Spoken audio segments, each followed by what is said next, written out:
ভালো কাজ করছি তাই বলি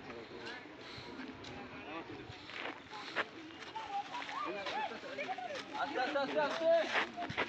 পায়ের তলায় একটা কি পড়েছে ওটা দিয়ে যাচ্ছো তলায় না ওটা সাইডে দিয়ে যাও এলি করে বলতো ওটা কালা কাল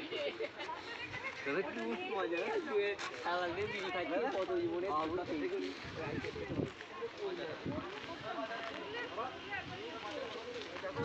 আমার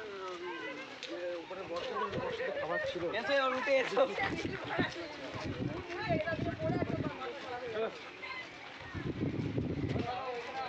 হাসিস না আমি দেখো পুরো ফটো দেখি তো আমি দেখতে ছিল পুরো দিন দেখতে মাত্র এই বলেন না